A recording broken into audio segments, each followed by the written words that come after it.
très heureuse de vous retrouver dans une nouvelle vidéo pour un In My Mailbox et je suis trop contente de vous présenter cette In My Mailbox parce que j'ai reçu des choses mais juste trop bien. Donc eh bien on va commencer tout de suite. Donc tout d'abord par un roman que j'ai reçu il y a quelques temps mais que je n'ai plus actuellement. Donc il s'agit de Nashira. Donc c'est une nouvelle collection de Licia Troisi, donc chez Pocket Jeunesse. Donc vous aurez mon avis en début de semaine prochaine je pense. Ensuite j'ai reçu Wisconsin de Marie Relindes Ellis. Donc c'est un petit pavé quand même. Donc je l'ai terminé, c'est vraiment une très bonne découverte. Donc c'est publié chez 10-18. C'est le premier roman de cet auteur et franchement c'est vraiment excellent. J'ai vraiment beaucoup aimé, elle décrit très bien les relations familiales. Et c'est assez poignant et c'était une partie des États-Unis que je ne connaissais pas. Et du coup c'était vraiment très intéressant, j'ai vraiment beaucoup aimé. Ensuite on en entend beaucoup parler. Beautiful Disaster de Jenny Maguire. Donc je pense que c'est ma prochaine lecture, après Loin de tout. Donc voilà, je ne vais pas vous présenter plus que ça, je pense que tout le monde en a déjà entendu parler. C'est du new adulte, voilà, avec Travis et je ne sais plus comment, et Abby. Donc il y a eu des avis très positifs dessus et des avis un petit peu plus mitigés, donc j'ai très hâte de me faire ma propre opinion. Mais bon, j'ai pas trop peur parce que le new adulte c'est un genre que j'aime beaucoup, donc là, ici, on verra. Ensuite, là, je suis trop contente, en plus il est magnifique.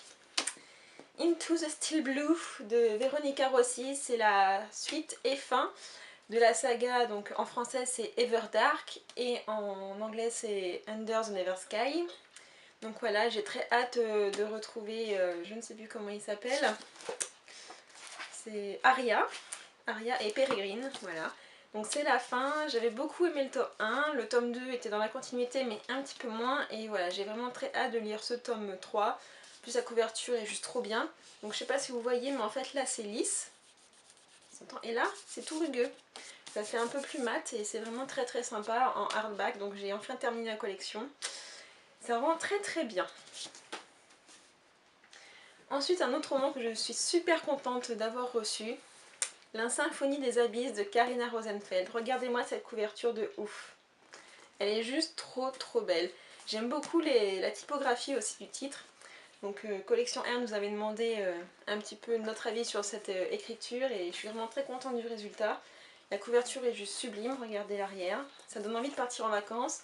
Donc je crois que c'est un roman de dystopie. J'ai vraiment très hâte, un roman de dystopie français. D'ailleurs dans mon article spécial sur la dystopie, je vous ai parlé, enfin j'ai listé cette série. Donc voilà, j'ai vraiment très hâte et je vais juste vous lire un petit peu le quatrième de couverture. Vous pensiez être au paradis, un gigantesque atoll, des plages de sable fin, une eau turquoise, un mur infranchissable. Il vous faudra d'abord vivre en enfer. Article 1. Tout contact physique, toute marque d'amour sont proscrits. Article 2. Il est interdit de chanter, d'écouter ou de faire de la musique. Article 3. Quiconque se livrera à ces activités illicites sera mis à mort. Vous n'êtes personne, vous apprendrez à obéir. Ça donne super envie et je sais que Karina Rosenfeld aime beaucoup la musique, donc je pense que d'ailleurs l'article 2 montre que ça parlera de musique et voilà, j'ai très hâte de m'y mettre. Je pense que ce sera aussi bientôt une de mes prochaines lectures. Et enfin pour terminer, j'ai reçu 10 façons de bouleverser le monde. Donc là en fait c'est un recueil de nouvelles. Donc il y a plusieurs auteurs assez connus. Donc je vais vous dire, il y a Fabrice Collin. Bon en fait c'est le seul que je connais.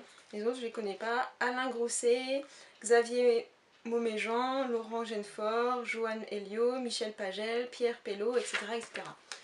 Donc en fait c'est un recueil de nouvelles de tous ces auteurs où ils parlent en fait d'un événement de notre histoire et si cet événement ne s'était pas passé comme il s'est passé, s'il avait été fait autrement, qu'est-ce que ça aurait donné? Donc en gros c'est ça, j'ai lu 3 nouvelles, là je vais entamer la 4e.